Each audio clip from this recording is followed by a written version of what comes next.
Hi guys, it's me Rochelle again, and for this vlog, continuation lang tayo ng vlog ko the last time dahil hindi ko na insert ito dahil mahaba na yung last vlog ko. Heto nga guys, patungo na kami sa lilipatan naming bahay at ito nga yung partition at nakadalawang balik kami sa paghahakot ng gamit namin dahil marami-rami din kaming gamit kahit nagbawas na kami. And after nga namin maghakot ay ito ang kinalabasan. Ito yung status ng partition ko namin ng paglilipat namin.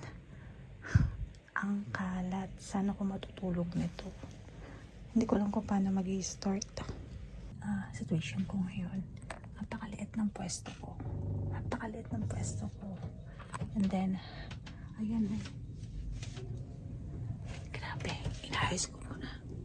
Ayusin ko muna yung isang bag, lagay ko muna siya dito. Aray, nasaktan ako. Ipitin ko siya. Ano na? Kamusta ka na dyan?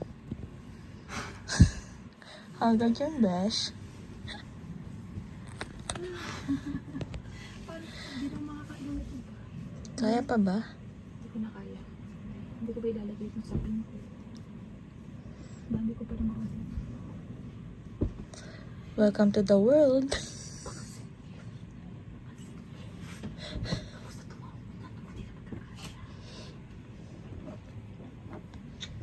Higa ka nga. Try mo nga. Humiga.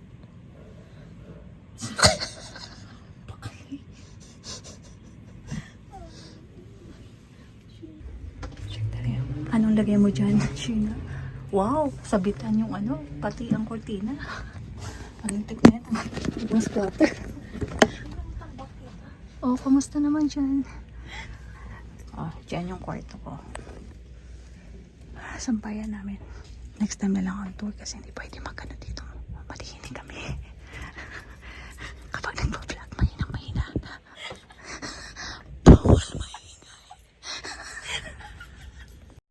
After a few weeks nga, pwede na tayo mag-tour sa bahay. At ito nga yung aming sala at dining table na rin siya at the same time kasi nga maliit lang yung space niya. At ito yung main door namin. So pagpasok, yun kaagad na makikita nyo. And then dito sa next door ay ito yung aming CR. Okay? Dito na rin ang labahan area namin. Parang double purpose na rin ito. Pero dalawa yung paliguan namin at ipapakita ko ngayon sa susunod na pintuan doon yung sa dulo. At ito yung tatlong room kasi nga itong flat na to may 7 room siya, partition. Tapos dito sa pintuan na to, ito yung kitchen namin. Dito sa kitchen namin ay may kanya-kanya kaming mga cabinet. Yun ang kinagandahan dito.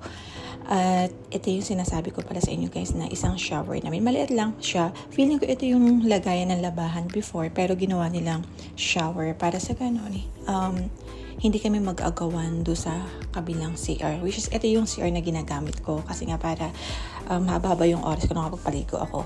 At ito nga yung guys, ito yung mga cabinet namin. Kada cabinet may mga number yan. It means, ibig sabihin, iyan yung cabinet na na para doon sa mga partition. Kaya may mga number yan. Ito yung sa amin kasi number 4 kami. At dito, meron kanya-kanya din kaming lalagyanan. Hindi ka pwedeng maglagay sa ibang place kasi may mga numbering iyan. Kumbaga, yan yung number ng room mo. Pero dito sa isang area na to, kung saan nakalagay yung mga rice cooker namin, common use siya. At dito sa nakikita yung door, dito yung aming sampayan. Buti na nga lang talaga ay meron silang terrace kung saan pwede kami magsampay kasi kung sa loob ng aming room masyado na siyang masikip. At ito nga nakita nyo, may mga nakasampay na at isa dyan yung mga damitan ko kasi nakapaglaban na rin ako at that time. At dito nga pala guys, sa flat namin may tagalinis pala siya kaya laging malinis yung aming flat at saka iilan lang kami nakatira kaya isa ito sa nagustuhan ko. At ngayon ay guys, papasok na tayo sa remaining 4 partition room guys. Ito nga itong number 1, number 2, number 3 and number 4 kami yung nasa dulo kasi yun yung inoccupy namin kasi may mayroong bintana doon, diba nga? Sabi ko sa inyo, hindi ako sanay ng room na walang bintana kasi nakakasakal. Mahilig ako sa bintana, mahilig ako sa liwanag guys. Kaya gusto ko may bintana lagi ang mga silid. Kaya nga pinapagawa ako ng bahay guys, feeling ko gusto ko maraming bintana. Ay, charot. Anyway, ito na nga, pagpasok natin guys, ito kaagad ang bubungad sa atin. Ang switch ng light, pati ang cabinet namin. So, ito, basurahan kaagad. So, kailangan mong i-occupy lahat ang mga maliliit na space para magkasya tayo. At yung mirror ni Joanne, dinala talaga namin yan para sa ganun. May salamin kami. At dito kay sa taas nga namin is sampayan din namin yan. So, yung pag naglalaba kami at konti lang, dyan na namin sinasampay. Especially yung mga uniform namin para hindi siya mangamoy dun sa labas. Kasi nga, yung labas kasi marami nagluluto, so yung mga pag-amoy ng pagkain kumakapit doon guys. Okay, so dito sa hagdanan ni Sheena, nilagyan din namin ng mga gamit kagaya ng bigasan namin. Tapos, etong itinuturo ko pala sa inyo guys, yung carpet siya, nilagyan din ni Sheena kasi nga madulas siya kapag hindi mo siya nilagyan. At saka malamig kasi yung kwarto namin, parang nasa amin yung pinaka-main ng AC kaya sobrang lamig ng kwarto namin. And ito pala guys, sharing kami dito ni Sheena sa mga cabinet. Yung iba dyan, common use, yung iba kanya sa akin or kay Sheena. O, diba? Diyan na namin pinaglalagay lahat. At yung pagkain namin ay limited na lang din kasi nga wala kaming space. Anyway, madali na naman bumili sa labas. At eto nga guys, ang aking small room. O, diba? May kanya-kanya kaming room ni Sheena. O, ito. Kung nakita niyo yung unang video, makikita niyo na ang lapat-lapat nung foam ko. Pero ngayon, ay maikli na lang kasi guys, ginupit ko yan. Actually, yung foam na yan, hindi sa akin. Kay Joanne yan. Kumbaga ako na ang gumamit at ginupit ko na. Buti na lang si Joanne. Meron siya, buti na lang.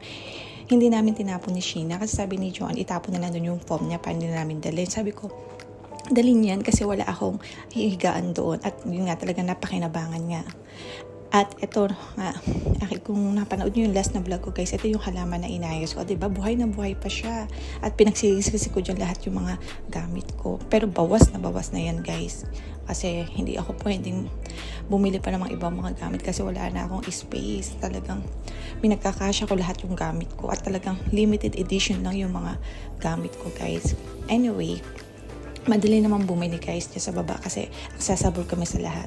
At ang kinaganda din pala dito sa aking shelves na to is parang nagkaroon na ng dressing cabinet, diba? I mean, dressing table dyan, diba? At eto pala guys ang labahan ko. Tapos dito, yung storage box na yan is yung mga bag sa paghahakot ko ng mga gamit. At isang luggage lang. Pero dalawa yung luggage ko, pinasok ko lang yung isang maliit doon sa ko. At desk, and then yung sa taas ko, pina-additional ko lang yung cabinet na yun para sa mga bag ko. Selected bag na lang yung natira sa akin. At ito, mga box ko is mga pang daily use ko, mga damit na pambahay para accessible siya sa akin. At yung pinakababa, yan yung mga pagkain ko na iba. Siyempre, food is life guys. Food is life talaga. At ito yung aking bintana. Ito yung pinaka-favorite part ko guys, yung bintana. Kasi kitang-kita ko lahat yung tao sa labas. O, diba guys, hindi to madumi ha. Nakikita naman nyo na hindi siya madumi. Nung lumipat ako dyan guys, ganyan na talaga yung bintana. Kahit anong pulis ko, ayaw niya matanggal. At ito yung ating view. O, diba? Nasa 6th floor kami, kaya nasa mataas kami. Kaya kitang-kita ko yung kalsada. Okay?